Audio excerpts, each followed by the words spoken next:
ದಿನವೂ ನಾವು ಕೇಳುವ ಅಥವಾ ಹೇಳುವ ಆ 12 ಅಕ್ಷರಗಳ ಓಂ ನಮೋ ಭಗವತೆ ವಾಸುದೇವಾಯ ಮಂತ್ರಕ್ಕೂ 24 ಅಕ್ಷರಗಳ ಬೃಹತ್ ಗಾಯತ್ರಿ ಮಂತ್ರಕ್ಕೂ ಒಂದು ಆಳವಾದ ಗಣಿತದ ನಂಟಿದೆ ಅಂತ ಯಾರಾದ್ರೂ ಹೇಳಿದ್ರೆ ನಂಬೋಕೆ ಸ್ವಲ್ಪ ಕಷ್ಟ ಆಗುತ್ತೆ ಅಲ್ವಾ? ಖಂಡಿತ ಕಷ್ಟ ಆಗುತ್ತೆ. ಯಾಕಂದ್ರೆ ಮೇಲ್ನೋಟಕ್ಕೆ ಇವೆರಡು ಬೇರೆ ಬೇರೆ ದೇವತೆಗಳ ಮಂತ್ರಗಳ ತರ ಕಾಣಿಸ್ತವೆ. ಹೌದು. ಆದ್ರೆ ಆಲೋಚಿಸಿ ನೋಡಿ, ವಾಸುದೇವ ಮಂತ್ರವನ್ನು ಒಂದು ಜಿಪ್ ಫೈಲ್ ತರಹ ಕಂಪ್ರೆಸ್ ಮಾಡಿದ್ರೆ ಆ ಫೈಲ್ ಅನ್ನು ಅನ್ಜಿಪ್ ಮಾಡಿದಾಗ ಬಿಚ್ಚಿಕೊಳ್ಳುವ ವಿಸ್ತೃತ ರೂಪವೇ ಗಾಯತ್ರಿ ಮಂತ್ರ ಅಂದ್ರೆ ಹೇಗಿರುತ್ತೆ? ನಿಜಕ್ಕೂ ಅದ್ಭುತವಾದ ಹೋಲಿಕೆ ಇದು. ಇಂದಿನ ನಮ್ಮ ಈ ಆಳವಾದ ವಿಶ್ಲೇಷಣೆಯಲ್ಲಿ ನಾವು ಇದೇ ಪ್ರಾಚೀನ ರಹಸ್ಯವನ್ನು ಭೇದಿಸಲಿದ್ದೇವೆ. ಈ ಅದ್ಭುತ ಜಗತ್ತಿಗೆ ಸ್ವಾಗತ. ಇಂದಿನ ನಮ್ಮ ಚರ್ಚೆಯ ಮೂಲವಸ್ತು ಸಂಧ್ಯಾವಂದನೆಯ ಅಂತರಂಗ, ಸಂಪುಟ 2 ಎಂಬ ಬೃಹತ್ ಗ್ರಂಥದ ಆಯ್ದ ಭಾಗಗಳು. ಹೌದು, ಇದನ್ನ ಶಿವಮೊಗ್ಗದ ವಿಜಯೇಂದ್ರ ರಾಮನಾಥ ಭಟ್ ಅವರು ಅತ್ಯಂತ ಶ್ರದ್ಧೆಯಿಂದ ಸಂಪಾದಿಸಿದ್ದಾರೆ. ಕೇವಲ ಆ ಯಾಂತ್ರಿಕವಾಗಿ ಮಂತ್ರಗಳನ್ನು ಪಠಿಸುವುದರ ಆಚೆಗೆ ಅವುಗಳ ಹಿಂದಿರುವ ಜ್ಞಾನಭಂಡಾರವನ್ನು ತೆರೆದಿರುವ ಪ್ರಯತ್ನ ಇದು. ಖಂಡಿತ. ಈ ಕೃತಿಯ ಹಿನ್ನೆಲೆ ಕೂಡ ಅಷ್ಟೇ ಆಸಕ್ತಿದಾಯಕವಾಗಿದೆ ಅಲ್ವಾ? ಅರೆ ಹೌದು. ಈ ಕೃತಿಯ ಹಿನ್ನೆಲೆಯನ್ನು ಗಮನಿಸಿದಾಗಲೇ ಇದರ ತೂಕ ನಮಗೆ ಅರ್ಥ ಆಗೋದು. ಶ್ರೀ ಸಂಸ್ಥಾನ ಗೋಕರ್ಣ ಪರ್ತಗಾಳಿ ಜೀವೋತ್ತಮ ಮಟ್ಟದ ಆಶೀರ್ವಾದ ಈ ಕೃತಿಗಿದೆ. ಮತ್ತು ಎಲ್ಲಕ್ಕಿಂತ ಮುಖ್ಯವಾಗಿ ಆ 50 ವರ್ಷಗಳ ಸೇವೆ ಬಗ್ಗೆ ಅಲ್ವಾ ನೀವು ಹೇಳ್ತಿರೋದು? ನಿಖರವಾಗಿ ಸತತ 50 ವರ್ಷಗಳ ಕಾಲ ಕೋಟೇಶ್ವರದ ಶ್ರೀ ಕ್ಷೀರನಾರು ದೇವಸ್ಥಾನದಲ್ಲಿ ಅರ್ಚಕರಾಗಿದ್ದ ವೇದಮೂರ್ತಿ ರಾಮನಾಥ ಅಪ್ಪಯ್ಯ ಭಟ್ಟರಿಗೆ ಈ ಕೃತಿಯನ್ನು ಅರ್ಪಿಸಲಾಗಿದೆ. ಅಂದ್ರೆ ನೋಡಿ, 50 ವರ್ಷಗಳ ಕಾಲ ಒಂದೇ ಕಡೆ ನಿಷ್ಠೆಯಿಂದ ಸೇವೆ ಸಲ್ಲಿಸೋದು ಸಾಮಾನ್ಯ ಮಾತಲ್ಲ.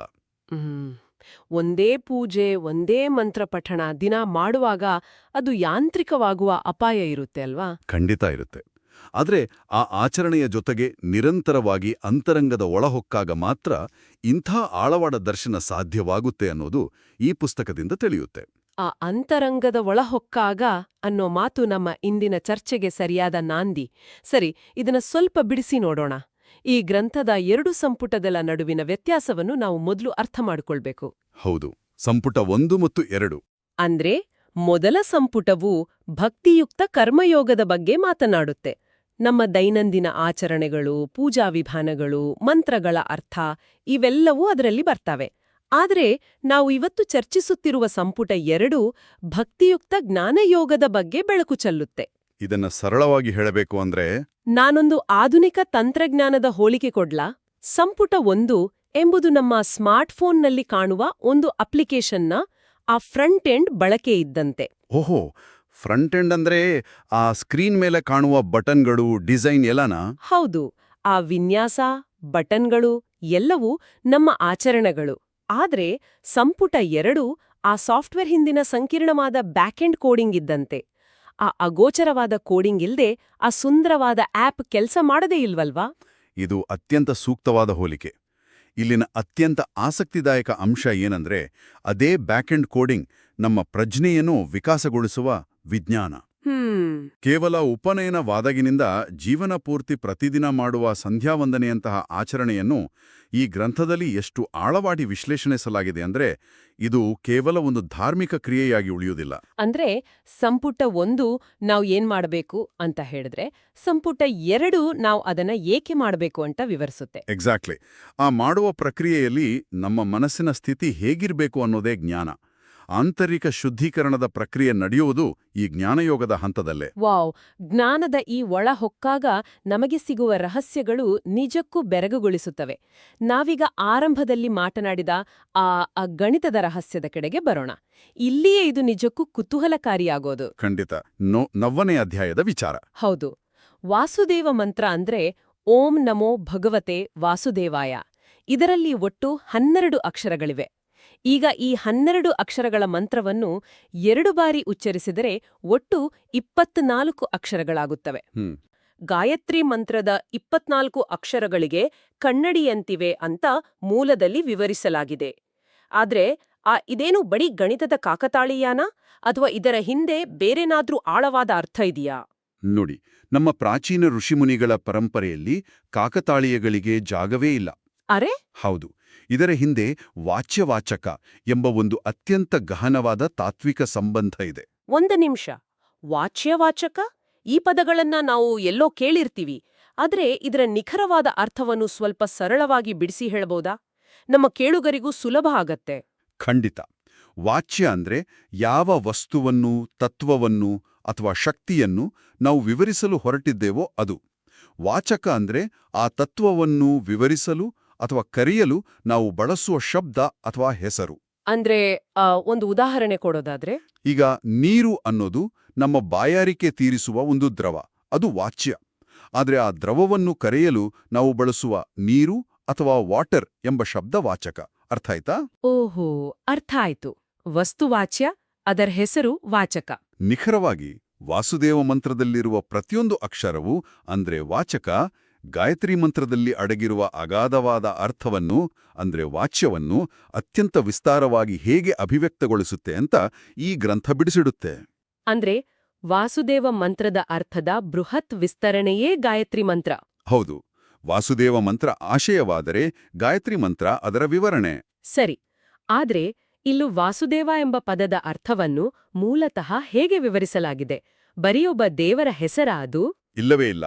ಭಾಗವತದ ಉಲ್ಲೇಖವನ್ನು ಇಲ್ಲಿ ಅತ್ಯಂತ ಸೊಗಸಾಗಿ ನೀಡಲಾಗಿದೆ. ಕೇವಲ ಒಬ್ಬ ದೇವತೆಯ ಹೆಸರಾಗಿರದೆ ಶುದ್ಧವಾದ ಅಂತಃಕರಣದಲ್ಲಿ, ಅಂದ್ರೆ ಯಾವುದೇ ಕಲ್ಮಶವಿಲ್ಲದ ಮನಸ್ಸಿನಲ್ಲಿ ಬೆಳಗುವ ಭಗವಂತನ ರೂಪವೇ ವಾಸುದೇವ ಅಂತ ಸ್ಪಷ್ಟಪಡಿಸಲಾಗಿದೆ. ಕಲ್ಮಶವಿಲ್ಲದ ಮನಸ್ಸು ಅಂದ್ರೆ ಸತ್ವಗುಣ ಪ್ರಧಾನವಾಗಿರುವಾಗ ಮಾತ್ರ ಆ ಪ್ರಕಾಶ ಕಾಣುತ್ತೆ ಅನ್ನೋ ಮಾತಿದೆ. ಮತ್ತೊಂದು ಪಾರಿಭಾಷಿಕ ಪದ ಬಂತು ಇಲ್ಲಿ. ಸತ್ವಗುಣ ಪ್ರಧಾನ ಅಂದ್ರೆ ಆಧುನಿಕ ಮನಸ್ಥಿತಿಯಲ್ಲಿ ನಾವಿದನ್ನ ಹೇಗೆ ಅರ್ಥ ಮಾಡ್ಕೊಳ್ಬೇಕು? ನೋಡಿ, ನಮ್ಮ ಮನಸ್ಸಿಗೆ ಪ್ರಮುಖವಾಗಿ 3 ಸ್ಥಿತಿಗಳು ಇರುತ್ತವೆ ಅಂತ ತತ್ವಶಾಸ್ತ್ರ ಹೇಳುತ್ತೆ: ರಜೋಗುಣ, ತಮೋಗುಣ ಮತ್ತು ಸತ್ವಗುಣ. ತಮೋಗುಣ ಅಂದ್ರೆ ಸಂಪೂರ್ಣ ಜಡತ್ವ, ಆಲಸ್ಯ ಅಥವಾ ಕತ್ತಲೆ. ಆ ರಜೋಗುಣ ಅಂದ್ರೆ ಅತಿಯಾದ ಚಂಚಲತೆ, ವಿಪರೀತ ಆಸೆ, ಸದಾ ಓಡಾಟ. ಹೌದು, ಈಗಿನ ಲೈಫ್ ಸ್ಟೈಲ್ ತರ. ಎಕ್ಸಾಕ್ಟ್ಲಿ. ಇವೆರಡರ ಆಚೆಗೆ ಇರುವುದೇ ಸತ್ವಗುಣ. ಸತ್ವ ಅಂದ್ರೆ ಸಂಪೂರ್ಣ ಸ್ಪಷ್ಟತೆ, ಪ್ರಶಾಂತತೆ ಮತ್ತು ಸಮತೋಲನ. ಅಂದ್ರೆ ಮೈಂಡ್ ಕ್ಲಿಯರ್ ಆಗಿರೋದು. ಹೌದು. ಒಂದು ಸರೋವರದ ನೀರು ವಿಪರೀತ ಅಲೆಗಳಿಂದ ಕೂಡಿದ್ರೆ ಅಂದ್ರೆ ರಜಸ್, ಅಥವಾ ಕೆಸರಿನಿಂದ ಕೂಡಿದ್ರೆ ಅಂದ್ರೆ ತಮಸ್, ಅದರಲ್ಲಿ ಸೂರ್ಯನ ಪ್ರತಿಬಿಂಬ ಸ್ಪಷ್ಟವಾಗಿ ಕಾಣೋದಿಲ್ಲ ಅಲ್ವಾ? ಖಂಡಿತ ಇಲ್ಲ, ಬ್ಲರ್ ಆಗಿ ಕಾಣುತ್ತೆ. ಅದೇ ನೀರು ಸಂಪೂರ್ಣ ನಿಶ್ಚಲವಾಗಿ ಶುದ್ಧವಾಗಿದ್ದಾಗ ಆ ಸೂರ್ಯನ ಪ್ರತಿಬಿಂಬ ಸ್ಪಷ್ಟವಾಗಿ ಕಾಣುತ್ತೆ. ಅದೇ ರೀತಿ ಮನಸ್ಸು ಸತ್ವಗುಣದಿಂದ ಕೂಡಿದ್ದಾಗ ಮಾತ್ರ ಆ ವಾಸುದೇವನ ಪ್ರಕಾಶ ನಮ್ಮೊಳಗೆ ಅನುಭವಕ್ಕೆ ಬರುತ್ತೆ. ಎಂಥ ಅದ್ಭುತವಾದ ಹೋಲಿಕೆ ಇದು. ಆದ್ರೆ ಈ ತತ್ವಶಾಸ್ತ್ರದ ಚರ್ಚೆಯಲ್ಲಿ ನನ್ಗೊಂದು ಆಳವಾದ ತಾರ್ಕಿಕ ಪ್ರಶ್ನೆ ಕಾಡ್ತಾ ಇದೆ. ಕೇಳಿ. ಗ್ರಂಥದಲ್ಲಿನ ಈ ವಿಚಾರಗಳನ್ನು ನೋಡ್ತಾ ಇದ್ದಾಗ ಭಗವಂತನು ಎಲ್ಲದರಲ್ಲೂ ಪರಿಪೂರ್ಣ, ಆತನಿಗೆ ಯಾವ ಕೊರತೆಯೂ ಇಲ್ಲ ಎಂದಾದ ಮೇಲೆ ಆತನಿಗೆ ಈ ಜಗತ್ತನ್ನು ಸೃಷ್ಟಿಸುವ ಅಗತ್ಯವಾದರೂ ಏನಿತ್ತೋ? ಅಂದ್ರೆ ಆತನಿಗೇನಾದ್ರೂ ಕೊರತೆ ಇತ್ತಾ? ಅಥವಾ ಈ ಜಗತ್ತನ್ನು ಸೃಷ್ಟಿಸಿ ಆತ ಏನನ್ನಾದ್ರೂ ಸಾಧಿಸ್ಬೇಕಿತ್ತಾ? ಇದು ಒಂದು ಪ್ರಮುಖ ಪ್ರಶ್ನೆಯನ್ನೇ ಹುಟ್ಟು ಹಾಕತ್ತೆ. ಪ್ರತಿಯೊಬ್ಬ ಜಿಜ್ಞಾಸುವನ್ನು ಕಾಡುವ ಅತ್ಯಂತ ಮೌಲಿಕವಾದ ಪ್ರಶ್ನೆ ಇದು. ಈ ಗ್ರಂಥದಲ್ಲಿ ಇದಕ್ಕೆ ಸಮಂಜಸವಾದ ಉತ್ತರವನ್ನು ನೀಡಲಾಗಿದೆ. ಏನ್ ಹೇಳಿದ್ದಾರೆ? ಜಗತ್ತನ್ನು ಸೃಷ್ಟಿ ಮಾಡುವುದು ಭಗವಂತನ ತತ್ಶೀಲ ಅಂತ ಪುಸ್ತಕದಲ್ಲಿ ಹೇಳಿದ್ದಾರೆ. ಅಂದ್ರೆ ಅದು ಅವನ ಸಹಜ ಸ್ವಭಾವ. ಯಾವುದೋ ಲಾಭಕ್ಕಾಗಿ ಅಥವಾ ತನ್ನ ಕೊರತೆಯನ್ನು ನೀಗಿಸಿಕೊಳ್ಳುವುದಕ್ಕಾಗಿ ಆತ ಸೃಷ್ಟಿ ಮಾಡೋದಿಲ್ಲ. ಓಹೋ, ಅಂದ್ರೆ ಆ ಒಬ್ಬ ಶ್ರೇಷ್ಠ ಸಂಗೀತಕಾರ ಯಾವುದೇ ಪ್ರೇಕ್ಷಕರಿಲ್ದೇ ಇದ್ರೂ ಕೇವಲ ತನ್ನ ಆನಂದಕ್ಕಾಗಿ ಸಂಗೀತ ನುಡಿಸ್ತಾನಲ್ಲ ಹಾಗೆ? ಅಕ್ಷರಶಃ ಅದೇ ಭಾವ. ಅದರಲ್ಲಿ ಲಾಭ ನಷ್ಟದ ಲೆಕ್ಕಾಚಾರ ಇರೋದಿಲ್ಲ. ಕೇವಲ ತನ್ನ ಒಳಗಿನ ಕಲೆಯ ಸಹಜ ಅಭಿವ್ಯಕ್ತಿ ಅಷ್ಟೇ. ಸೂರ್ಯನು ಬೆಳಗುವುದು ಹೇಗೆ ಅವನ ಸಹಜ ಗುಣವೋ ಹಾಗೆಯೇ ಸೃಷ್ಟಿ ಮಾಡುವುದು ಆತನ ಸ್ವಭಾವ. ನಿಜಕ್ಕೂ ಸುಂದರವಾದ ವಿವರಣೆ. ಇದನ್ನೇ ಗಾಯತ್ರಿ ಮಂತ್ರದ ಸವಿತುಃ ಎಂಬ ಪದದ ಅರ್ಥದೊಂದಿಗೆ ವಿವರಿಸಲಾಗಿದೆ. ಸವಿತಃ ಅಂದ್ರೆ ಕೇವಲ ಯಾಂತ್ರಿಕವಾಗಿ ಜಗತ್ತನ್ನು ಮಾಡುವ ಸೃಷ್ಟಿಕರ್ತ ಅಂತಲ್ಲ. ಆ ಸೃಷ್ಟಿ ಅವನ ಮೂಲಭೂತ ಸ್ವಭಾವ ಅಂತ ಅರ್ಥ. ಇದರ ಜೊತೆಗೆ ಮಂತ್ರದ ಇತರ ಪದಗಳನ್ನು ನಾವು ಗಮನಿಸಬೇಕು. ಗಾಯತ್ರಿಯಲ್ಲಿ ಭರ್ಗೋ ಎಂಬ ಪದ ಇದೆ ಅಲ್ವಾ? ಹೌದು, ಭರ್ಗೋ ದೇವಸ್ಯ ಧೀಮಹಿ ಅಂತ ಬರುತ್ತೆ. ನಿಖರವಾಗಿ ಭರ್ಗೋ ಅಂದ್ರೆ ಪಾಪಗಳನ್ನು ನಾಶ ಮಾಡುವ ಮತ್ತು ನಮ್ಮನ್ನು ಒಳಗಿನಿಂದ ಬೆಳಗುವ ಗುಣ. ಆತನ ಬೆಳಕು ಕೇವಲ ಹೊರಗಿನ ಜಗತ್ತಿಗೆ ಮಾತ್ರ ಸೀಮಿತ ಅಲ್ಲ, ನಮ್ಮ ಒಳಗಿನ ಕತ್ತಲೆಯನ್ನು, ಅಜ್ಞಾನವನ್ನು ಸುಟ್ಟಾಕುತ್ತೆ. ಅಂದ್ರೆ ಒಳಗಿನ ಶುದ್ಧೀಕರಣ. ಹೌದು. ಹಾಗೆಯೇ ದೇವಸ್ಯ ಎಂಬ ಪದ. ದೇವಸ್ಯ ಅಂದ್ರೆ ಕೇವಲ ದೇವರು ಅಂತಲ್ಲ, ಯಾವುದೇ ಆಯಾಸವಿಲ್ಲದೆ ಶ್ರಮವಿಲ್ಲದೆ ಈ ಇಡೀ ಬ್ರಹ್ಮಾಂಡವನ್ನು ಒಂದು ಲೀಲೆಯಂತೆ ನಡೆಸುವವನು. ಆಟದ ಹಾಗೆ. ಹೌದು, ಮತ್ತು ತನ್ನ ಭಕ್ತರ ಉದ್ಧಾರಕ್ಕಾಗಿ ವಿವಿಧ ರೂಪಗಳನ್ನು ತಾಳುವವನು ಅಂತ ಅರ್ಥ. ಅರೆ, ಪ್ರತಿಯೊಂದು ಪದದ ಹಿಂದೆಯೂ ಅಡಗಿರುವ ಈ ಅಗಾಧವಾದ ಅರ್ಥವನ್ನು ಕೇಳ್ತಾ ಇದ್ರೆ ನಾನು ಮೊದಲೇ ಹೇಳಿದ ಆ ಜಿಪ್ ಫೈಲ್ ಹೋಲಿಕೆ ಮತ್ತಷ್ಟು ಪ್ರಸ್ತುತ ಅನ್ನಿಸ್ತಾ ಇದೆ. ಖಂಡಿತವಾಗಿಯೂ. ವಾಸುದೇವ ಮಂತ್ರದ ಆ 12 ಅಕ್ಷರಗಳು ಪ್ರತಿಯೊಂದು ಒಂದೊಂದು ಕಂಪ್ರೆಸ್ಡ್ ಆದ ಜಿಪ್ ಫೈಲ್. ನಾವು ಯಾವಾಗ ಅದನ್ನ ಗಾಯತ್ರಿ ಮಂತ್ರದ ಮೂಲಕ ಅನ್ಜಿಪ್ ಮಾಡ್ತೀವೋ ಆಗ ಒಂದೊಂದೇ ಪದದ ವಿಶಾಲವಾದ ಅರ್ಥಗಳು ನಮ್ಮ ಕಣ್ಣೆದುರು ಬಿಚ್ಕೊಳ್ತವೆ. ಅದ್ಭುತವಾಗಿ ಹೇಳಿದ್ರಿ. ಆ ಅಕ್ಷರಗಳ ಮ್ಯಾಪಿಂಗ್ ಅಥವಾ ಜೋಡಣೆ ಹೇಗೆ ಕೆಲಸ ಮಾಡುತ್ತೆ ಅಂತ ಸ್ವಲ್ಪ ವಿವರಿಸಬಹುದಾ? ಖಂಡಿತ. ಪುಸ್ತಕದಲ್ಲಿ ನೀಡಿರುವ ನಿರ್ದಿಷ್ಟ ಅಕ್ಷರಗಳ ಮ್ಯಾಪಿಂಗ್ ಅನ್ನು ನಾವು ನೋಡೋಣ. ವಾಸುದೇವ ಮಂತ್ರದ ಒಂದೊಂದು ಅಕ್ಷರವು ಗಾಯತ್ರಿ ಮಂತ್ರದ ಒಂದೊಂದು ಅಕ್ಷರದಲ್ಲಿ ಹೇಗೆ ಮ್ಯಾಪ್ ಆಗತ್ತೆ ಅಂತ ಬಹಳ ವೈಜ್ಞಾನಿಕವಾಗಿ ವಿವರಿಸಿದ್ದಾರೆ. ಓಕೆ, ಮೊದಲನೇ ಅಕ್ಷರ ಯಾವುದು? ಮೊದಲನೇದಾಗಿ ವಾಸುದೇವ ಮಂತ್ರದ ಆರಂಭದ ಓಂಕಾರ. ಇದು ಗಾಯತ್ರಿ ಮಂತ್ರದ ತತ್ ಎಂಬ ಪದದೊಂದಿಗೆ ಮ್ಯಾಪ್ ಆಗತ್ತೆ. ಓಂ ಮತ್ತು ತತ್ ಇವೆರಡರ ನಡುವಿನ ಕೊಂಡಿ ಏನು? ನೋಡಿ, ಓಂ ಅಂದ್ರೆ ಸಮಸ್ತ ಗುಣಗಳಿಗೆ, ಸಮಸ್ತ ಸೃಷ್ಟಿಗೆ ಆಧಾರವಾಗಿರುವ ಮೂಲ ಶಬ್ದ. ಭಗವಂತನು ಎಲ್ಲಾ ಗುಣಗಳಿಗೆ ಆಶ್ರಯದಾತ. ಇನ್ನು ತತ್ ಅಂದ್ರೆ ಅದು ಅಥವಾ ಎಲ್ಲಾ ಕಾಲ, ಎಲ್ಲಾ ದೇಶಗಳಲ್ಲಿ ವ್ಯಾಪಿಸಿರುವ ತತ್ವ. ಅಂದ್ರೆ ಎಲ್ಲೆಡೆಯೂ ಇರೋದು. ಹೌದು. ಅಂದ್ರೆ ಆ ಸಮಸ್ತ ಗುಣಗಳ ಆಧಾರವಾಗಿರುವವನು ಯಾವುದೋ ಒಂದು ಮೂಲೆಗೆ ಸೀಮಿತವಾಗಿಲ್ಲ, ಬದಲಾಗಿ ಎಲ್ಲಾ ಕಾಲದಲ್ಲೂ ಎಲ್ಲಾ ಕಡೆಯೂ ವ್ಯಾಪಿಸಿದ್ದಾನೆ ಅಂತ ಇದು ವಿವರಿಸುತ್ತೆ. ಆಶ್ರಯದಾತ ಮತ್ತು ಸರ್ವವ್ಯಾಪಿತ್ವದ ಅದ್ಭುತ ಜೋಡಣೆ ಇದು. ಓಹೋ, ಅಂದ್ರೆ ಓಂ ಎಂಬುದು ಬೀಜ, ತತ್ ಎಂಬುದು ಹೆಮ್ಮರ. ನಿಖರವಾಗಿ. ಮುಂದಿನ ಅಕ್ಷರಗಳ ಜೋಡಣೆ ಹೇಗಿದೆ? ವಾಸುದೇವ ಮಂತ್ರದ 2ನೇ ಅಕ್ಷರ ನ, ಇದು ಗಾಯತ್ರಿ ಮಂತ್ರದ ಸ ಅಂದ್ರೆ ಸವಿತುಹು ಪದದ ಮೊದಲ ಅಕ್ಷರಕ್ಕೆ ಮ್ಯಾಪ್ ಆಗುತ್ತೆ. ನಾ ಮತ್ತು ಸ. ಹೌದು. ನ ಅಂದ್ರೆ ನಮ್ರತೆ, ಶರಣಾಗತಿ ಅಥವಾ ನಮನವನ್ನು ಸೂಚಿಸುತ್ತೆ. ಸ ಅಂದ್ರೆ ಭಗವಂತನ ವಿಶೇಷ ಸ್ವರೂಪವನ್ನು ಪ್ರತಿನಿಧಿಸುತ್ತೆ. ಆತ ವಿಶಿಷ್ಟ ಸ್ವರೂಪನಾಗಿರುವುದರಿಂದಲೇ, ಸೃಷ್ಟಿಯ ಮೂಲವಾಗಿರುವುದರಿಂದಲೇ ಎಲ್ಲರ ನಮನಗಳಿಗೂ ಆತ ಅರ್ಹನಾಗಿದ್ದಾನೆ ಅನ್ನೋ ತರ್ಕ ಇಲ್ಲಿದೆ. ನಿಜ. ಆ ಸೃಷ್ಟಿಕರ್ತನ ಮುಂದೆ ನಾವೆಷ್ಟು ಸಣ್ಣವರು ಎಂಬ ಅರಿವು ಮೂಡಿದಾಗ ಸಹಜವಾಗಿಯೇ ನಮ್ರತೆ ಬರುತ್ತೆ ಅಲ್ವಾ? ಇನ್ನು ಮುಂದಿನದು ಮೋ ಅಕ್ಷರ ಇರಬೇಕು. ಹೌದು, ಮೋ. ಇದು ಗಾಯತ್ರಿ ಮಂತ್ರದ ವಿ ಅಂದ್ರೆ ಸವಿತುಹು ಪದದ ಅಂತ್ಯದ ಅಕ್ಷರಕ್ಕೆ ಮ್ಯಾಪ್ ಆಗುತ್ತೆ. ಇಲ್ಲಿನ ವಿಶ್ಲೇಷಣೆ ಬಹಳ ರೋಚಕವಾಗಿದೆ. ಏನದು?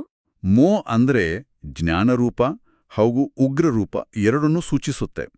ಇಲ್ಲಿ ಒಂದು ಬಹಳ ಸೂಕ್ಷ್ಮವಾದ ವಿಚಾರವನ್ನು ನಾವು ಅರ್ಥ ಮಾಡ್ಕೊಳ್ಬೇಕು. ಭಗವಂತನಿಗೆ ಕೇವಲ ಶಾಂತರೂಪ ಮಾತ್ರವಲ್ಲ, ಉಗ್ರರೂಪವೂ ಇದೆ.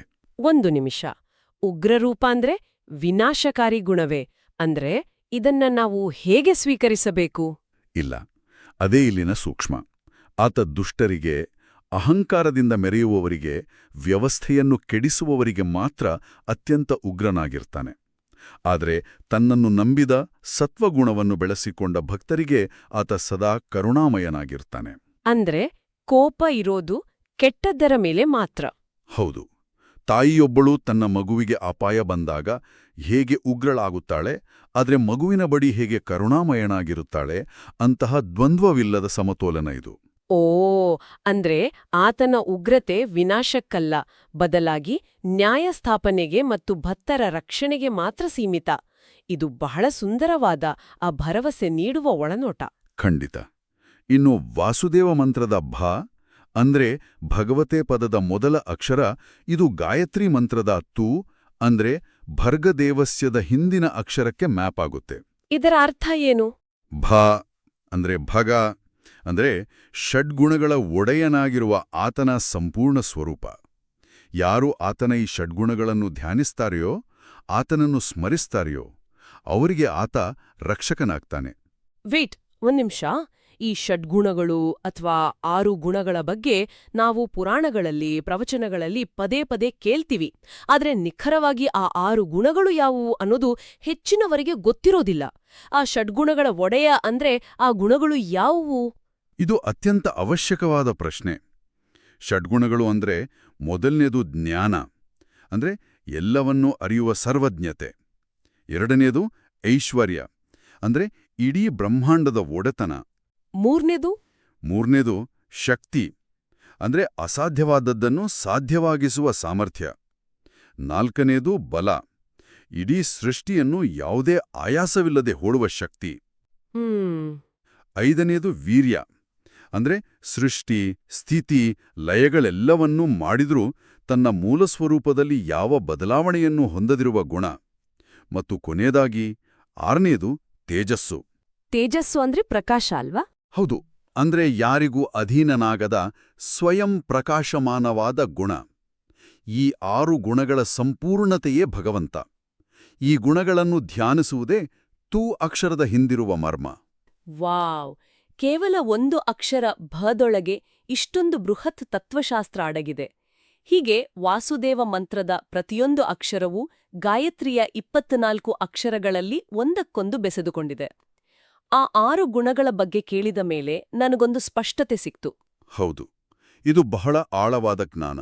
ಆದ್ರೆ ಇಲ್ಲಿ ನಾವು ಕೇಳಿಕೊಳ್ಳಲೇಬೇಕಾದ ಒಂದು ಅಂತಿಮ ಹಾಗೂ ಪ್ರಮುಖ ಪ್ರಶ್ನೆ ಇದೆ. ಖಂಡಿತ ಕೇಳಿ. ನಾವೀಗ ಅಕ್ಷರಗಳನ್ನು ಬಿಡಿಸಿದೆವು, ಆ ಜಿಪ್ ಫೈಲ್ ಅನ್ಜಿಪ್ ಮಾಡಿದೆವು, ಗಣಿತವನ್ನು ನೋಡಿದೆವು, ತತ್ವಶಾಸ್ತ್ರವನ್ನು ಅರಿತೆವು. ಇವೆಲ್ಲವೂ ಜ್ಞಾನದ ಮಟ್ಟದಲ್ಲಿ ಬಹಳ ಆಸಕ್ತಿದಾಯಕವಾಗಿವೆ. ಆದ್ರೆ ಕಲಿಯುವ ಆಸಕ್ತಿ ಇರುವವರಿಗೆ, ಈ ಆಧುನಿಕ ಬದುಕಿನ ಜಂಜಾಟದಲ್ಲಿರುವವರಿಗೆ, ಅಂದ್ರೆ ಪ್ರತಿದಿನ ಆಫೀಸ್, ಟಾರ್ಗೆಟ್ಸ್, ಟ್ರಾಫಿಕ್, ಕೌಟುಂಬಿಕ ಜವಾಬ್ದಾರಿಗಳು ಅಂತ ಓಡಾಡುವವರಿಗೆ ಇದು ಹೇಗೆ ಅನ್ವಯ ಆಗುತ್ತೆ? ಈ ಪ್ರಾಚೀನ ಜ್ಞಾನವನ್ನು ಇಂದಿನ ನಮ್ಮ ಬದುಕಿಗೆ ಹೇಗೆ ಕನೆಕ್ಟ್ ಮಾಡ್ಬೋದು? ಸೊ ವಾಟ್ ಅನ್ನೋ ಪ್ರಶ್ನೆ ಬರುತ್ತಲ್ವಾ? ಖಂಡಿತ ಬರುತ್ತೆ. ಇದನ್ನು ನಾವು ವಿಶಾಲವಾದ ದೃಷ್ಟಿಕೋನದಲ್ಲಿ ನೋಡಿದಾಗ ಮಾತ್ರ ಇದರ ನಿಜವಾದ ಶಕ್ತಿ ನಮಗೆ ದೈನಂದಿನ ಬದುಕಿನಲ್ಲಿ ಅರ್ಥ ಆಗೋದು. ಕೇವಲ ಮಂತ್ರವನ್ನು ಯಾಂತ್ರಿಕವಾಗಿ ಬಾಯಲ್ಲಿ ಹೇಳೋದ್ರಿಂದ ಏನೂ ಪ್ರಯೋಜನವಿಲ್ಲ ಎಂಬುದನ್ನೇ ಈ ಗ್ರಂಥ ಒತ್ತಿ ಹೇಳುತ್ತೆ. ಹೌದು, ನಾವು ಶುರುವಲ್ಲ ಮಾತಾಡಿದ್ವಿ. ಇದೇ ಕಾರಣಕ್ಕೆ ನಾವು ಆರಂಭದಲ್ಲಿ ಆ 50 ವರ್ಷಗಳ ಅರ್ಚಕರ ಸೇವೆಯ ಉದಾಹರಣೆಯನ್ನು ನೀಡಿದ್ದು. ಗಾಯತ್ರಿ ಮಂತ್ರದ ಕೊನೆಯ ಸಾಲುಗಳ ಕಡೆಗೆ ನಾನು ಸ್ವಲ್ಪ ಗಮನ ಸೆಳೆಯಲು ಬಯಸುತ್ತೇನೆ. ಧಿಯೋ ಯೋ ನಃ ಪ್ರಚೋದಯಾತಲ್ವಾ? ಹೌದು, ಧೀಮಹಿ ಅಂದ್ರೆ ನಾವು ಧ್ಯಾನಿಸುತ್ತೇವೆ, ಮತ್ತು ಧಿಯೋ ಯೋ ನಃ ಪ್ರಚೋದಯಾತ್ ಅಂದ್ರೆ ನಮ್ಮ ಬುದ್ಧಿಯನ್ನು ಆತ ಪ್ರೇರೇಪಿಸಲಿ. ಇಲ್ಲಿ ಗಮನಿಸಿ, ಅವರು ನನಗೆ ಸಂಪತ್ತು ಕೊಡು, ಅಧಿಕಾರ ಕೊಡು ಅಂತ ಕೇಳ್ತಾ ಇಲ್ಲ. ಓಹೋ. ಬದಲಾಗಿ ನಮ್ಮ ಬುದ್ಧಿಯನ್ನು ಪ್ರೇರೇಪಿಸು ಅಂತ ಕೇಳ್ತಾ ಇದ್ದಾರೆ. ಇಲ್ಲಿ ಬುದ್ಧಿ ಅಥವಾ ಇಂಟೆಲೆಕ್ಟ್ ಬಹಳ ಮುಖ್ಯ. ಅಂದ್ರೆ ನಮ್ಮ ನಿರ್ಧಾರಗಳನ್ನು ತೆಗೆದುಕೊಳ್ಳುವ ಶಕ್ತಿ, ನಾವು ಪ್ರತಿದಿನ ಎದುರಿಸುವ ಸಮಸ್ಯೆಗಳಿಗೆ ಪರಿಹಾರ ಕಂಡುಕೊಳ್ಳುವ ವಿವೇಚನೆನಾ? ನಿಖರವಾಗಿ. ನಮ್ಮ ಅಂತಃಕರಣ ಅಂದ್ರೆ ಇನ್ನರ್ ಮೈಂಡ್ ಎಷ್ಟು ಶುದ್ಧವಾಗಿರುತ್ತದೆಯೋ ಅಷ್ಟು ಮಾತ್ರ ಭಗವಂತನ ಜ್ಞಾನ ನಮ್ಮಲ್ಲಿ ಅಭಿವ್ಯಕ್ತಗೊಳ್ಳುತ್ತೆ. ಒಂದು ಕೊಳಕು ಕನ್ನಡಿಯ ಮುಂದೆ ನಿಂತರೆ ನಮ್ಮ ಪ್ರತಿಬಿಂಬ ಹೇಗೆ ಮಸುಕಾಗಿ ವಿಕಾರವಾಗಿ ಕಾಣುತ್ತದೆಯೋ ಹಾಗೆ ನಮ್ಮ ಮನಸ್ಸು ಸ್ವಾರ್ಥ, ದ್ವೇಷ, ಅಹಂಕಾರಗಳಿಂದ ತುಂಬಿದ್ದರೆ ನಾವು ತೆಗೆದುಕೊಳ್ಳುವ ನಿರ್ಧಾರಗಳು ವಿಕಾರವಾಗಿಯೇ ಇರುತ್ತವೆ. ನಿಜ. ಅಂತಃಕರಣವನ್ನು ಶುದ್ಧಗೊಳಿಸಿಕೊಳ್ಳುವುದು ಅಂದ್ರೆ ಆ ಕನ್ನಡಿಯನ್ನು ಒರೆಸುವುದು. ನಮ್ಮ ದೈನಂದಿನ ಬದುಕಿನಲ್ಲಿ ನಾವು ಎದುರಿಸುವ ಸಾವಿರಾರು ಸವಾಲುಗಳಿಗೆ ಸರಿಯಾದ, ನಿಷ್ಪಕ್ಷಪಾತವಲ್ಲ ನಿರ್ಧಾರಗಳನ್ನು ತೆಗೆದುಕೊಳ್ಳಲು ಬೇಕಾದ ಬುದ್ಧಿಶಕ್ತಿಯನ್ನು, ಆ ವಿವೇಕವನ್ನು ಪ್ರೇರೇಪಿಸುವಂತೆ ಆ ಭಗವಂತನಲ್ಲಿ ಕೇಳಿಕೊಳ್ಳುವುದೇ ಇದರ ನಿಜವಾದ ಅನ್ವಯ. ಎಂತಹ ಅದ್ಭುತವಾದ ಮಾತು ನೋಡಿ. ನಿಮ್ಮ ವೃತ್ತಿಜೀವನದಲ್ಲಿ ಒಂದು ಕಠಿಣ ನಿರ್ಧಾರ ತೆಗೆದುಕೊಳ್ಳಬೇಕಾದಾಗ ಅಥವಾ ಕೌಟುಂಬಿಕ ಬಿಕ್ಕಟ್ಟನ್ನು ಬಗೆಹರಿಸಬೇಕಾದಾಗ ನಿಮ್ಗೆ ಬೇಕಾಗಿರೋದು ಪವಾಡ ಅಲ್ಲ, ಸ್ಪಷ್ಟವಾದ ಬುದ್ಧಿ. ಖಂಡಿತವಾಗಿಯೂ. ಆ ಸ್ಪಷ್ಟತೆ ಬರೋದು ಶುದ್ಧವಾದ ಅಂತಃಕರಣದಿಂದ. ಈ ಮಂತ್ರಗಳ ಪಠಣ ಮತ್ತು ಅದರ ಅರ್ಥದ ಅನುಸಂಧಾನ ನಮ್ಮ ಮಾನಸಿಕ ಪರಿಸರವನ್ನು ಅಂದ್ರೆ ನಮ್ಮ ಮೆಂಟಲ್ ಎನ್ವರಾನ್ಮೆಂಟನ್ನು ಸಕಾರಾತ್ಮಕವಾಗಿ ಬದಲಾಯಿಸುತ್ತೆ. ಶಬ್ದದ ಕಂಪನಗಳು ಮತ್ತು ಅರ್ಥದ ಅರಿವು ನಮ್ಮ ಮಿದುಳಿನ ಯೋಚನಾ ಲಹರಿಯನ್ನು ಏಕಾಗ್ರಗೊಳಿಸುತ್ತವೆ.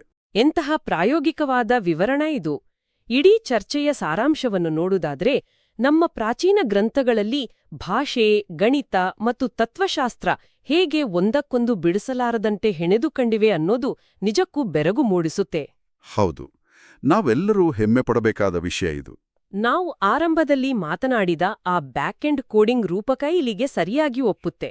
ಆ 24 ಅಕ್ಷರಗಳ ಹಿಂದೆ ಅಡಗಿರುವ ಬೃಹತ್ ತರ್ಕ, ಮಾನವನ ಮನಸ್ಸು ಮತ್ತು ಬುದ್ಧಿಯನ್ನು ಶುದ್ಧೀಕರಿಸುವ ಒಂದು ನಿಖರವಾದ ಪ್ರೋಗ್ರಾಮಿಂಗ್ ಅಥವಾ ಒಂದು ಆಧ್ಯಾತ್ಮಿಕ ತಂತ್ರಜ್ಞಾನ ಇದ್ದಂತೆ ಇದಲ್ವಾ? ಖಂಡಿತ ನಿಜ. ಇದು ಸಾವಿರಾರು ವರ್ಷಗಳ ಹಿಂದೆಯೇ ನಮ್ಮ ಋಷಿಮುನಿಗಳು ರೂಪಿಸಿದ ತಂತ್ರಜ್ಞಾನ. ಇದನ್ನ ಕೇವಲ ಕುರುಡು ನಂಬಿಕೆಯ ಆಧಾರದ ಮೇಲೆ ಮಾತ್ರವಲ್ಲ, ವಿಜ್ಞಾನದ ತರ್ಕದ ಆಧಾರದ ಮೇಲೂ ನಾವು ಬಿಡಿಸಿ ಅರ್ಥ ಮಾಡಿಕೊಳ್ಳಬಹುದು. ನಮ್ಮ ಅಂತಃಕರಣವನ್ನು ಸಿದ್ಧಪಡಿಸುವ, ಸತ್ವಗುಣವನ್ನು ಜಾಗೃತಗೊಳಿಸುವ ಪ್ರಕ್ರಿಯೆ ಇದು. ಇಂದಿನ ಈ ಆಳವಾದ ವಿಶ್ಲೇಷಣೆಯನ್ನು ಮುಗಿಸುವ ಮುನ್ನ ಕೇಳುಗರಿಗೆ ಒಂದು ಆಳವಾದ ಚಿಂತನೆಗಾಗಿ ಸ್ವತಃ ವಿಶ್ಲೇಷಿಸಿಕೊಳ್ಳಲು ಒಂದು ಪ್ರಶ್ನೆಯನ್ನು ಬಿಟ್ಟು ಹೋಗಲು ನಾನು ಇಚ್ಛಿಸುತ್ತೇನೆ. ಖಂಡಿತ. ಮೂಲ ಗ್ರಂಥದಲ್ಲಿ ಹೇಳಿರುವಂತೆ ನಮ್ಮ ಒಳಗಿನ ಅಂತಃಕರಣ ಅಥವಾ ಕನ್ನಡಿ ಎಷ್ಟು ಶುದ್ಧವಾಗಿದೆಯೋ ಅಷ್ಟೇ ನಿಖರವಾಗಿ ನಮ್ಮ ಬುದ್ಧಿಶಕ್ತಿ ಪ್ರೇರೇಪಿಸಲ್ಪಡುತ್ತೆ ಅಂತ ನಾವು ಚರ್ಚೆ ಮಾಡಿದ್ವಿಯಲ್ವಾ? ಹೌದು. ಹಾಗಾದ್ರೆ ಇವತ್ತು ನಾವೆಲ್ಲರೂ ನಮ್ಮನ್ನೇ ಕೇಳ್ಕೊಳ್ಬೇಕಾದ ಪ್ರಶ್ನೆ ಇದು. ಪ್ರತಿದಿನ ಪ್ರತಿಕ್ಷಣ ನಾವು ತೆಗೆದುಕೊಳ್ಳುವ ನಮ್ಮ ಸ್ವಂತ ನಿರ್ಧಾರಗಳು ನಿಜಕ್ಕೂ ನಮ್ಮವೇ ಆಗಿರ್ತವೆಯಾ? ಓ, ಆಳವಾದ ಪ್ರಶ್ನೆ ಇದು. ಅಥವಾ ನಾವು ಯಾವ ರೀತಿಯ ಮಾನಸಿಕ ಪರಿಸರವನ್ನು ಅಂದ್ರೆ ನಮ್ಮ ಒಳಗಿನ ಆತಂಕ, ಕೋಪ, ಒತ್ತಡ ಅಥವಾ ಪ್ರಶಾಂತತೆ ಎಂಬ ಆ ಮೆಂಟಲ್ ಎನ್ವೈರ್ನ್ಮೆಂಟ್ ಅನ್ನು ಕಾಪಾಡಿಕೊಂಡಿದ್ದೇವೋ ಕೇವಲ ಆ ಪರಿಸರದ ಪ್ರತಿಬಿಂಬವಾಗಿ ಮಾತ್ರ ನಮ್ಮ ನಿರ್ಧಾರಗಳು ಹೊರಹೊಮ್ಮುತ್ತವೆಯಾ? ನಿಮ್ಮ ಮನಸ್ಸಿನ ಕನ್ನಡಿ ಎಷ್ಟು ಶುದ್ಧವಾಗಿದೆ ಎಂಬುದರ ಮೇಲೆ ನಿಮ್ಮ ಬದುಕಿನ ಗುಣಮಟ್ಟ ನಿರ್ಧಾರವಾಗುತ್ತೆ ಅಲ್ವಾ? ಅದ್ಭುತವಾದ ಪ್ರಶ್ನೆ. ಒಮ್ಮೆ ಈ ಬಗ್ಗೆ ಯೋಚಿಸಿ. ಆಂತರಿಕ ಕನ್ನಡಿಯ ಮೇಲಿನ ಧೂಳನ್ನು ಒರೆಸುವ ಪ್ರಯತ್ನ ನಮ್ಮೆಲ್ಲರಿಂದ ಸಾಗಲಿ. ಈ ಆಳವಾದ ಅರ್ಥಪೂರ್ಣ ಚಿಂತನೆಯೊಂದಿಗೆ ಇಂದಿನ ಈ ಚರ್ಚೆಯನ್ನು ನಾವು ಸಕಾರಾತ್ಮಕವಾಗಿ ಮುಕ್ತಾಯಗೊಳಿಸ್ತಾ ಇದ್ದೀವಿ. ಈ ಸಂಕೀರ್ಣ ವಿಷಯವನ್ನು ಇಷ್ಟು ಸರಳವಾಗಿ ಬಿಡಿಸಿಟ್ಟಿದ್ದಕ್ಕಾಗಿ ನಿಮಗೆ ಧನ್ಯವಾದಗಳು. ನನಗೂ ಈ ವಿಚಾರಗಳನ್ನು ಹಂಚಿಕೊಳ್ಳೋಕೆ ಅವಕಾಶ ಸಿಕ್ಕಿದ್ದು ಬಹಳ ಸಂತೋಷ ತಂದಿದೆ. ಧನ್ಯವಾದಗಳು. ಮುಂದಿನ ಬಾರಿ ಮತ್ತೊಂದು ಕುತೂಹಲಕಾರಿ ಮೂಲವಸ್ತುವಿನೊಡನೆ ನಿಮ್ಮನ್ನ ಭೇಟಿಯಾಗ್ತೀವಿ. ಅಲ್ಲಿಯವರೆಗೆ ನಿಮ್ಮ ಅಂತಃಕರಣ ಶುದ್ಧವಾಗಿರಲಿ. ನಮಸ್ಕಾರ.